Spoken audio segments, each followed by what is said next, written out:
This is 101 ESPN from Super Bowl 46 in Indianapolis. Brought to you by Appliance Solutions, American Standard Heating and Air Conditioning, and Ryan Kelly, the home loan expert. Back at Super Bowl 46, the Bernie Miklasz Show, joined by Jeff Fisher, Rams head coach. It's good to see you again.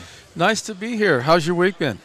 We've had fun. I mean, I met Tim Tebow last night. Great guy. Good. Spent a little time with the commissioner, who says nothing but great things about you. Seriously. Well, thank you. It's I've really been honored to get to know him over the years because of my relationship and responsibility on the competition committee. So he's a great leader. Well, you've been very busy. You've hit the ground running in St. Louis, and how close are you to?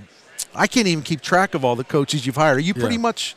Are you nearing completion? Getting there, yeah. Happy with the process thus far. Last time we talked, I told you how important it is to be patient, and it's amazing how some of these other staffs have just filled up. But if you move from one to the next, you think you got the best guy, and then all of a sudden you interview another one, you go, wow, this may be a better fit. So we're getting closer. I've got a handful of positions to fill on the coaching staff, and then I've really enjoyed the process with Kevin as we're trying to identify who's going to be the best candidate to be our general manager as we move forward, because this is going to be a collaborative effort between the three of us, and and it's really been an exciting process. And we were chatting briefly off the air, and you've been really pleased with some of well, I'm sure you like something about all the candidates, but some of those candidates have gotten you pretty fired up. Oh yeah, there's no doubt. This is the thing that when you have tough times and there's change, and you're trying to get yourself put back together, one of the byproducts of that experience is you get to meet a lot of great people. People that I've gotten to know some of these candidates that I didn't know, and regardless of which direction we go, have nothing but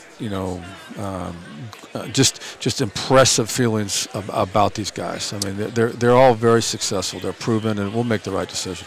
And you mentioned it's going to be a collaboration, and those things always work best. But if you could be a little more specific about how you see the general manager's role being, and facilitating things, and then in connection, how then you fit into that.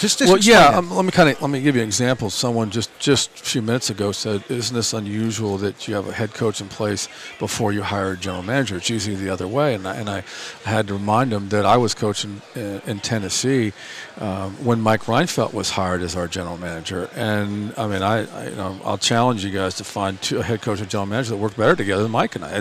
But together is the important thing, and that's what we're doing. It's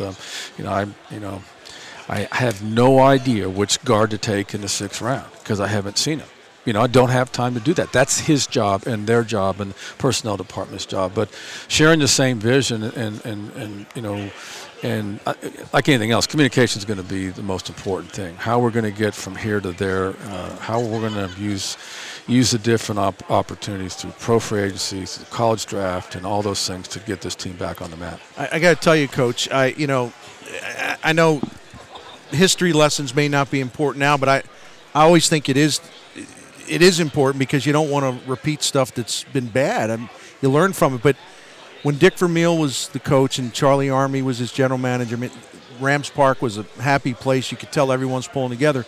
Then, unfortunately, we saw the exact opposite. And I'm not taking shots at anybody, but, Mike Martz, and that all came apart because front office fiction. So what you're talking about, when Rams fans hear you say about this absolute need to work well together, I mean, that really resonates in this market because the greatest show on turf probably had a premature ending because the people, in effect, couldn't get along, and that's sad. Yeah, and the other thing that happens is you've got this football team that was as prolific as the Rams were over that course of time, but players get old. And you need to replace players, and you can't expect to get the same production and repeat things year after year after year. You have to change, and so that's the thing that's important in any personnel department is realize the strengths, realize your weaknesses, but be able to fill the holes one way or another, and not just you don't go out and draft a guy that the scouts say we think he's got a real good chance of being a backup and contributing on special teams.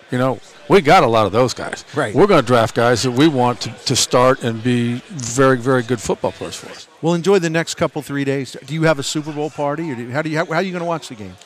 You know, I don't know. I haven't taken time to figure I'm sure that out yet. you probably I'll wrangle. probably be interviewing a coach during the game. You could probably wrangle an invitation or two. So, is Artis taking good care of you? He's taking great care of me. Yeah, it's good to see you guys. All right, that's Jeff Fisher here on 101 ESPN. Good to see the coach again.